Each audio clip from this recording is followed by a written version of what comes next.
I want to tell you about where the League of Mindful Gentlemen came from and how I got to that title. You know, I told you in the last episode that it all started with a gentleman's breakfast to introduce some friends to the idea.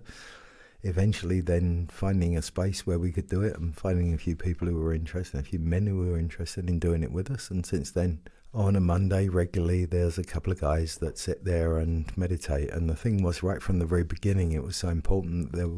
It shouldn't feel like it's a commitment. It shouldn't feel like you have to be there. There's some people who find the time and enjoy it and want to be there as often as they possibly can. Recently, I haven't been as active as I have been in the past, but I probably will be again. I definitely plan to continue with it. There's no doubt about that. I spent a lot of time thinking about the fact that although there was no real spirituality in my family, talking to people who'd spent much more time, thinking about whether... See, I began spending time trying to think about where I was in my head with spirituality. I've always been primarily sort of science-based in my beliefs, but I've always felt some kind of connectedness. I've always felt that there's more than just that. But, the basic religions never fulfilled that in any way. Exactly the opposite. They turned me off more than they turned me on. And in our family, we went to weddings, we had funerals, unfortunately, like everybody does. We had christenings and baptisms in the family that we went along to. My mum would go to church sometimes at Christmas, but there was no real belief system in our house, You were told not to blaspheme and things like that, but I think that primarily because that was what people didn't do. But there was still this awareness in our family that we're all just people. We're all just equals. My dad was, it didn't make any difference who was opposite him. If it was the bank manager, if it was some poor homeless guy on the street, regardless of colour, creed, whatever, whoever my dad came up against, it was just another person, and that had nothing to do with the fact that he was enlightened or anything like that. It was just my dad, it's just how he was. My mum, again, most caring people you can possibly imagine, always willing to help, always socially engaged. I don't know how many sponsored runs we did. I don't know how many sponsored haircuts she did for Live Aid and Band-Aid, and how many miles we ran for whatever thing was I don't know how often we did some kind of sponsored run where we raised money in some way, but it never had anything to do with the church. It was just that was normal. That was everyday life. That was what you did, it's what I got given, and I'm so grateful for it. That it wasn't with any kind of indoctrination. It wasn't with any kind of belief. It wasn't in any way connected that I would be punished from God or anyone else if I didn't do it. It was just, that's what you did. You're kind to people. If you see somebody who needs help, then you help. And it's just this basic belief that I was given that, the world is full of good people and that the world's a good place, and there's arseholes in it, and there's people who try and spoil it for the rest of us for whatever reason, which is usually not their own choice. I have to add to that nowadays. So I started looking at religion. What do some of the philosophers say about where religion comes from? What the reason we have religion? Because everywhere in the world wherever there's groups of people, there's some kind of belief system behind it, And Freud says that religion is an illusion that we have to make the world more bearable, I guess. That's the way I understand it. But I don't like Freud anyway, so I've never really bothered listening too much to what he's had to say. It's just the things I have heard have never really resonated with me. It's not all about dicks and your mum. That's it, basically, isn't it? But Carl Jung has a different attitude to it, that it's spirituality is intrinsic. It's an instinct that we have And that feels so much better for me. And that's, it's always my criteria. If it feels warmer somewhere in my chest when I hear something, then that's the one that I'm going to go with, because it's not quantifiable, is it? I can't prove that to you, that it's not an illusion, that it's an instinct. Nobody can prove that. Either you feel that that's the case or you don't, And even then, you can still change the way you feel. You can change your attitude towards it if you desire to, if you look into it more closely. But yeah, I'm a real firm believer that there is an intrinsic moral that mankind has, and that drives us to then form religions to try and explain why we feel that there are these rules that we should follow, And I don't think these rules come from the outside. That's the thing. I think religion has tried to enforce those rules on us as a form of control and a form of structure, and like everything else, whether it's communism or religion, I think they're both great ideas, but as soon as people get involved, they get so fucked up, it's unbelievable. But so I think this feeling that we should be kind, this feeling that we should be fair, this feeling that we should care for others, this feeling that you don't kill, you do to others like you'd like to be treated yourself, all of those things, I think they're absolutely intrinsic instincts that we have, based on the fact that we do have a connection. It's not me and you, it's us somewhere down the line, which doesn't take away the fact that I'm an individual. And it's going to get too spiritual for me to put into words at the moment. It's not the thing I want to talk about today, so we'll get to that. We'll get to that at some time, I'm quite sure. But so, I got to thinking about, where did I get all that from? What other people have to work at, other people need to learn. And it's obvious because they didn't get to live it as children. That's the huge privilege that I had to come back to it again and again and again. What a privilege it was to have the childhood that I had. Because it just meant that was there, that was always there all the time. I didn't need to think about why. I didn't need to think about if it's a God. I didn't need to think about anything else apart from the fact that that's how you behave as a human being. And I got set great examples, My mum and dad, obviously, I've talked about before. Both my granddads, I got to know. Both of them absolute gentlemen. Unfortunately, my one grandmother was long dead before I was born. The other grandmother I got to spend lots of time with as well as a child, and just got given so many good lessons and so many good values along the way, and like I say, completely without indoctrination. There was no pressure.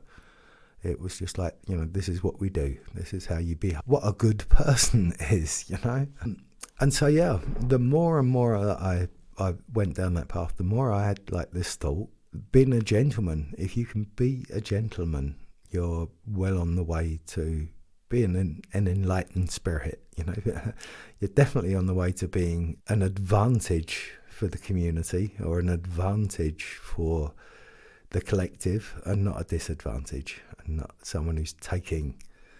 So I decided to have a conversation with someone about it, and that someone, I've mentioned this in the intro, was ChatGPT, artificial intelligence.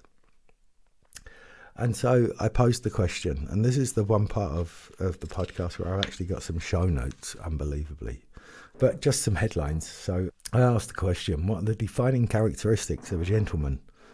And it answered with more than just the headings, but I'm just going to give you the headings: respect, integrity, politeness, kindness, humility, responsibility, chivalry, civility, lifelong learning, empathy, positive influence, and self-reflection. Well, that's not bad, is it? If you can manage like 5 out of 10 or however many that was, you're not doing too badly for a start, So then I asked ChatGPT to compare that then with being a Buddhist. And so it then made the comparison, and it said that as far as ethical behaviour, compassion, humility and personal development are concerned, that there are definitely crossovers.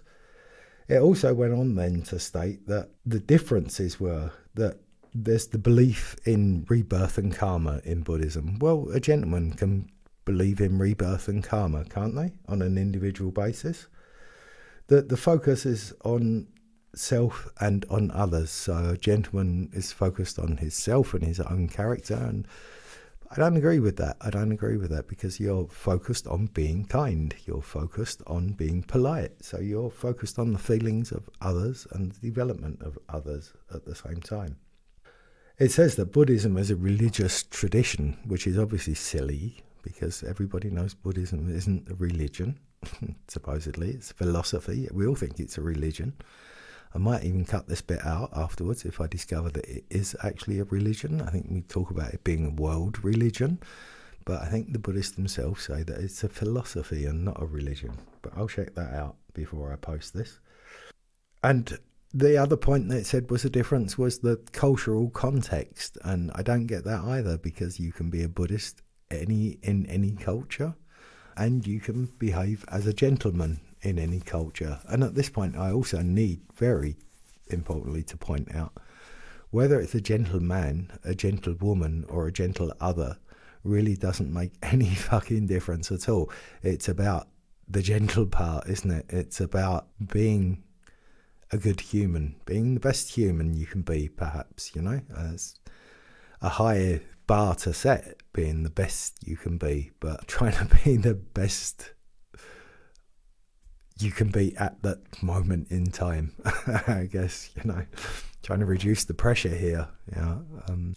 So basically it wrapped up with saying that ultimately the two things serve different purposes. And so I asked again the question, how do they serve different purposes? They can have the same purposes in mind. So, and now I'm actually going to read directly a quote.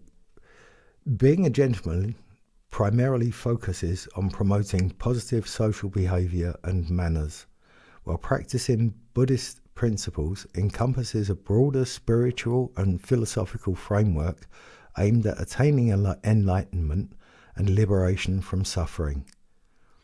So again, I answered, its primary focus is on cultivating good social behaviour and manners. This seems to be an assumption. A gentleman could have the philosophical belief that his behaviour can achieve liberation from suffering. So ChatGPT answered then, yes, you're absolutely correct, and I apologise for any oversimplification.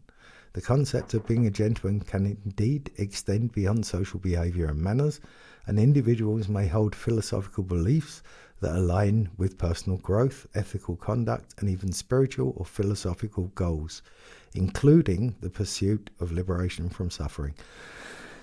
It goes on. I don't want to read from ChatGPT. I'm not claiming now either that ChatGPT is some kind of oracle of wisdom or anything like that.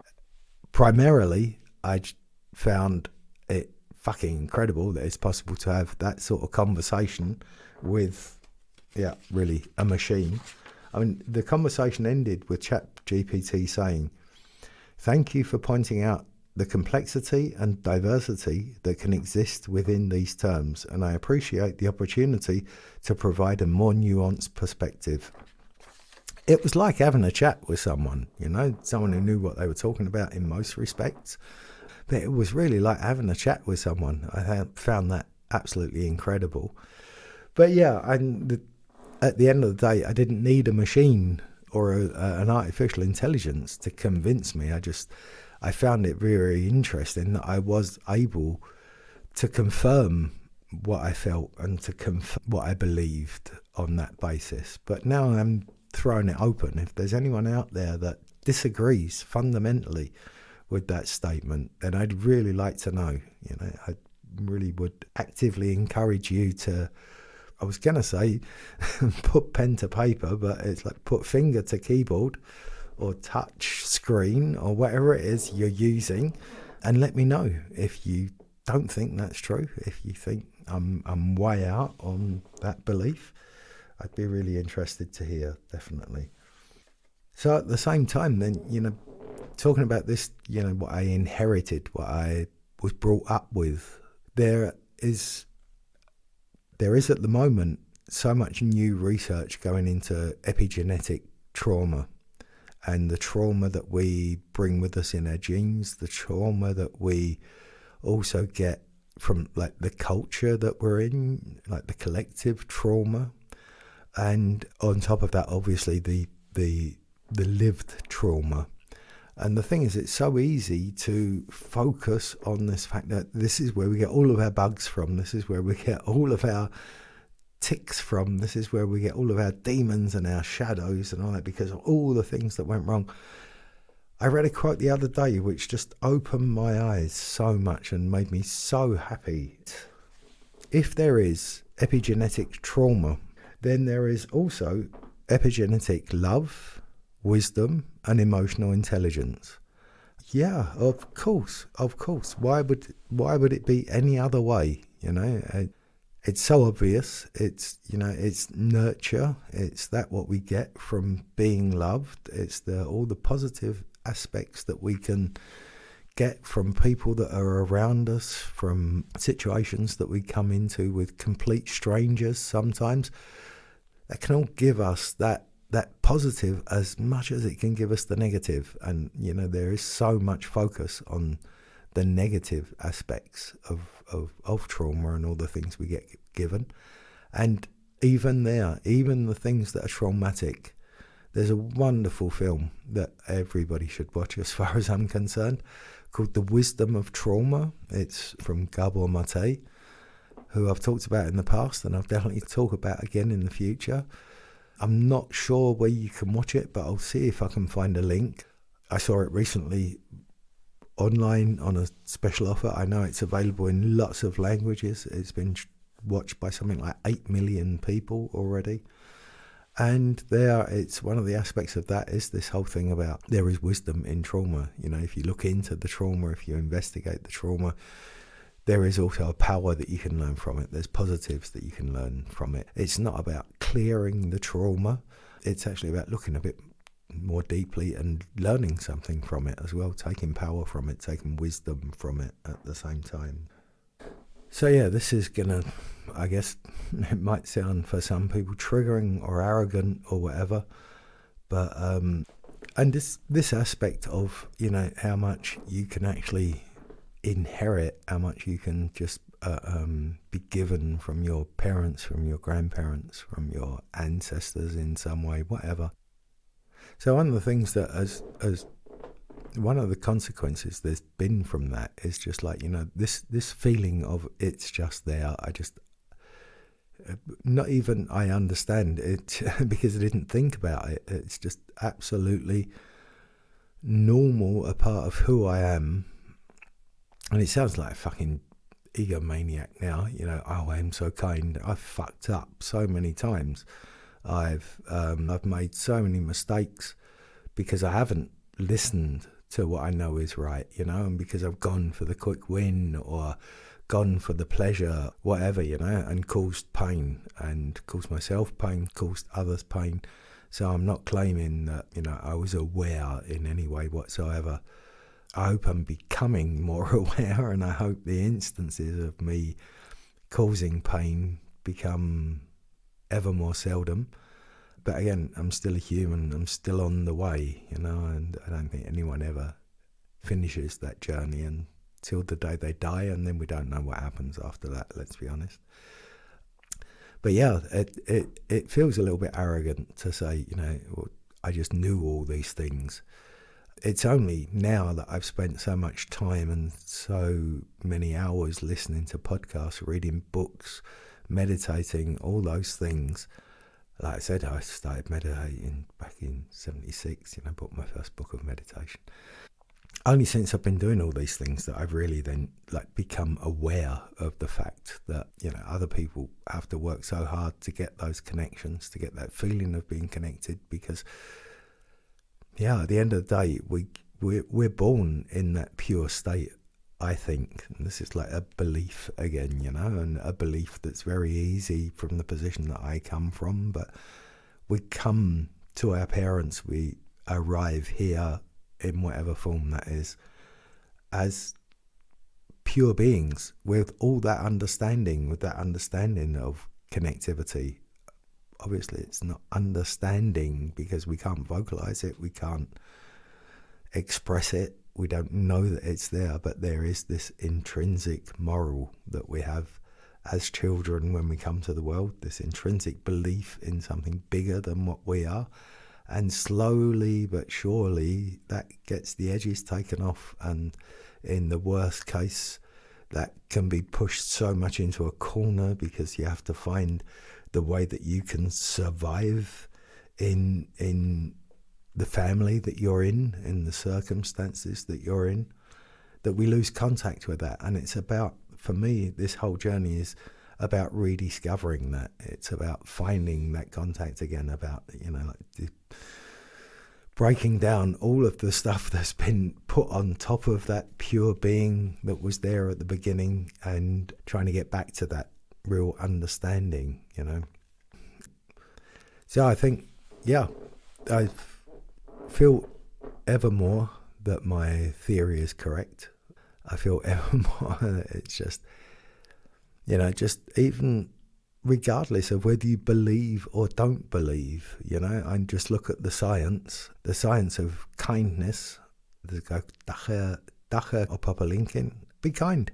Just be kind. If you're not going to do anything else, be kind.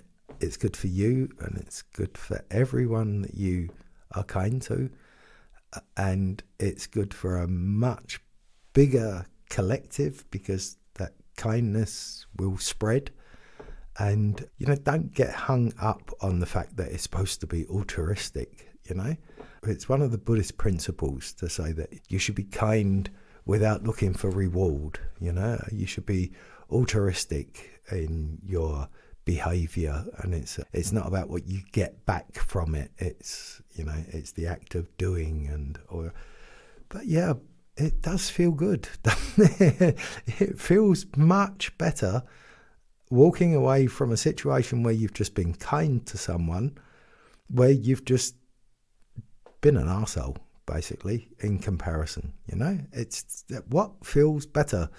It's quite often the question I ask myself: what feels better? Does it feel better when I've been kind to someone in a situation? Or does it feel better because I feel justified that I've just been an arsehole and I've just shouted at someone or screamed at someone or whatever, but it was absolutely correct that I did it? You still don't go away with a good feeling, do you? If you're kind, if you're benevolent, especially if you manage to be kind and benevolent to someone who's being an arsehole to you, the feeling that you walk away with is so much nicer, isn't it? And you can take that feeling with you into the day instead of that knotted up anger that you could have otherwise. So, I'm going to end on that. It's quite simple, isn't it, really? Take care, be kind.